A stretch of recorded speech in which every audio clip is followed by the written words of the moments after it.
By the time the deputies cut the ribbon on my new backyard pool, confiscated as evidence then released as restored property, the HOA president was still screaming from the curb, soaked in chlorinated water and legal consequences.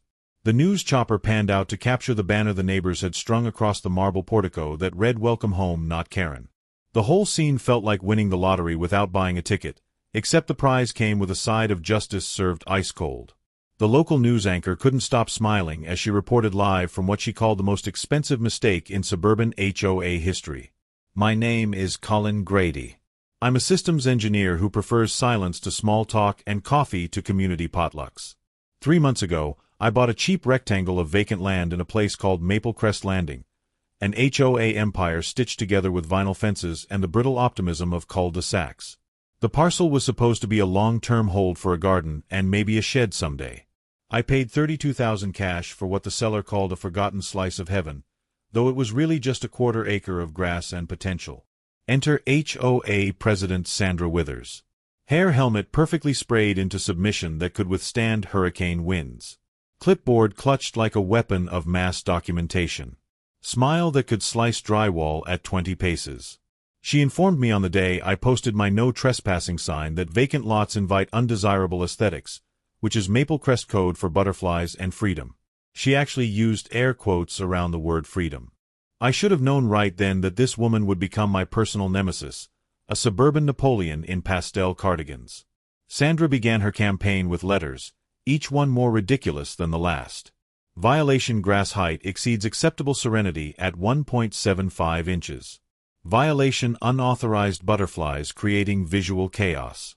Violation: absence of approved dwelling creates an emotional void visible from the sidewalk. The letterhead featured a logo of a house with a heart, which was ironic considering Sandra had neither. I replied with a screenshot of the county plat and the phrase "not subject to Maple Crest covenants," because my parcel sat just outside the HOA's platted boundary like a square of Switzerland surrounded by hostile territory. That's when the foot soldiers arrived. Retirees in neon vests measuring shadows with tape measures, documenting the angle of sunlight hitting my dandelions. Taking photos of my dirt from various spiritual angles. One gentleman named Harold spent 45 minutes photographing a single anthill, muttering about property value implications. Twice I found Sandra crouched behind my saplings with a laser measurer muttering something about property value degradation. The second time, she had brought a theodolite, an actual surveying theodolite, to measure the grade of my natural drainage. Then she hosted a special meeting where she hinted with a concerned voice that I was running a pop-up crypto mine on my lot, which was adorable considering the only thing humming there was a cicada. She presented evidence which consisted of a blurry photo of me checking my phone while standing on my land. Clearly cryptocurrency, she announced to the packed community center. The meeting minutes described my land as a blight upon the community spirit. She actually used the word blight 3 times in one paragraph. Her supporters nodded along like bobbleheads in an earthquake while she presented a PowerPoint about the dangers of undeveloped land. One slide featured a stock photo of an abandoned lot in Detroit with the caption "This could be us." Another showed crime statistics from downtown Chicago, with an arrow pointing to a cartoon vacant lot. The dramatics were Oscar-worthy if the Oscars had a category for suburban paranoia. One resident actually asked if vacant lots attracted serial killers, and Sandra said with a grave nod that she couldn't rule it out. On a Monday glowingly described as Action Day in her email blast to all residents, Sandra pulled out the nuclear option. Construction. She filed a corrective build with her HOA's internal committee, an imaginary authority with real letterhead, declaring my lot common property in need of beautification. She had created something called an Emergency Aesthetic Intervention Clause, which sounded like something from a dystopian novel about suburban warfare. Within a week, contractors swarmed like caffeinated ants. Trucks rolled in at dawn playing backup beepers like a symphony of legal violations. Concrete mixers churned. Workers in hard hats bearing the Maple Crest logo invaded my land like it was D-Day for decorative architecture. By Friday, steel and stone were rising from my dirt like some kind of suburban Frankenstein's monster.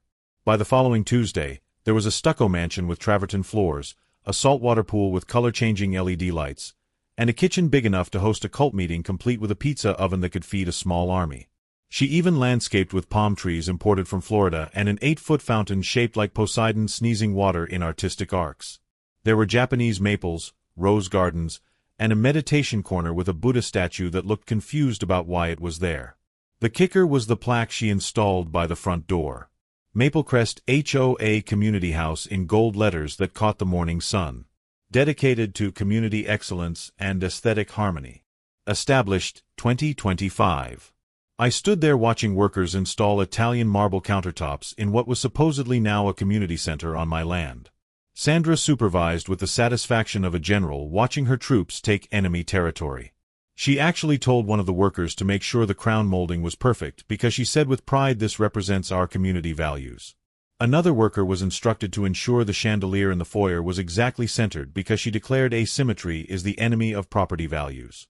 I phoned the county that afternoon from my car while watching them install a 65-inch television in what they were calling the community media room. The county phoned the state after I emailed them 17 documents. The state phoned the feds because the loan documents, oh yes there were loan documents with my name on them, were enhanced with my parcel number and a signature that looked like someone had traced it with their non-dominant hand while riding a roller coaster.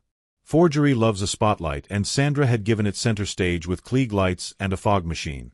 The construction permits listed me as the applicant. The bank loan showed my signature authorizing a $2.8 million construction loan, which was interesting since I'd never seen these documents before and my actual signature looks nothing like the chicken scratch on those papers. Someone had gotten very creative with a scanner and photo editing software, but forgot that federal banks tend to notice when someone commits wire fraud. The building inspector arrived the next morning with coffee and a stack of red tags thicker than a phone book. His name was Tom and he looked like Christmas had come early. 2 deputies followed, hands on their radios, looking confused but intrigued. Then came a very unamused assistant district attorney who looked like she'd rather be anywhere else but also smelled blood in the water. Then a man from the bank who looked like he had just learned what karma feels like in real time. His tie was loose and he kept mumbling about federal investigations. Permits turned out to be fictional, created on Sandra's home computer using a template she'd downloaded from the internet. Signatures were invented with the artistic flair of a kindergartner learning cursive. Boundary lines were hilariously wrong by about 50 feet in every direction, placing the construction not just on my land but technically partially on county easement. The HOA tried to stonewall, waving their bylaws like medieval scrolls. Sandra actually quoted Article 7 Section 4 about community improvement initiatives while standing in my pool area, her voice rising to a pitch that made dogs 3 blocks away start barking. The county surveyor, a no-nonsense woman named Patricia, jabbed the soil with a GPS rod and read off coordinates that put the entire palace, pool, and Poseidon sneeze squarely on my dirt. She double-checked 3 times, then turned to Sandra and said in a deadpan voice, "Ma'am, you've built a mansion on someone else's private property." Everyone turned to me like a courtroom drama reveal. The assistant district attorney's eyes lit up like she'd just found the case that would make her career. "Mr. Grady," she said with a tone that suggested she'd seen everything but this was new, "do you intend to press charges for trespassing, fraud, forgery, identity theft, and conspiracy?" I looked at the marble foyer I never asked for with its chandelier sparkling in the morning sun, at the pool glimmering like a sapphire bribe with its automatic cleaning system humming softly, and at Sandra who was mouthing the word trespasser at me like a curse she was trying to manifest into reality while her face turned various shades of purple. "Yes," I said calmly, savoring each word. "And I'll also be keeping the house since it's on my property." Sandra made a sound like a tea kettle having an existential crisis. The court called it improvements made by trespass, a legal principle older than Sandra's bouffant and twice as rigid. The judge, a woman named Henderson who wore reading glasses on a silver chain that doubled as a wrecking ball for bad arguments, ruled that the structure and all fixtures attached to the land are legally mine. She cited 3 precedent cases, reading each one slowly while staring directly at Sandra. The gallery gasped like it was a daytime soap opera finale. Someone actually whispered this is better than reality TV. Sandra's face did a 3-act play starting with disbelief, moving through rage, and ending in something that looked like a computer blue screen in human form. Her legal defense tried to argue community necessity, then pivoted to implied consent, then desperately threw out unjust enrichment. The judge responded with the words criminal fraud in a tone that could freeze hellfire and added that she'd seen some audacious cases in her 20 years on the bench, but this one she said slowly takes the entire bakery, not just the cake. Restitution was ordered at $2.3 million. Liens stacked like pancakes against HOA assets. The HOA's insurance company sent a representative who actually laughed out loud when he heard the details. then immediately denied all coverage claims citing the criminal activity clause. Maplecrest's treasury evaporated overnight faster than water in the desert. The deputies escorted the HOA board out of their own meeting hall while I signed for utilities at my new address, 14 Sparrow Court. I changed the plaque to Community Consequence House in the same gold lettering, adding underneath established through fraud 2025. That weekend, the neighbors toured the place with the excitement of kids at a theme park. We laughed at the gold-plated HOA president door knocker on the primary suite. I kept it as a bottle opener. Someone brought champagne. Sandra's sentence arrived with the formality of a Christmas card nobody wanted. 5 years probation with weekly check-ins. 600 hours of community service specifically picking up yard signs and measuring grass heights for the county with a ruler, not a laser measurer. $50,000 in personal fines to be paid within 60 days. A decade-long ban from serving on any board, committee, or quasi-governance body, which I didn't know was a legal phrase, but God bless the dictionary. The judge also ordered her to write a 5,000-word essay on property rights and the importance of survey maps, to be submitted to the court within 30 days. When the judge read the verdict, Sandra's attorney actually put his head in his hands and audibly sighed.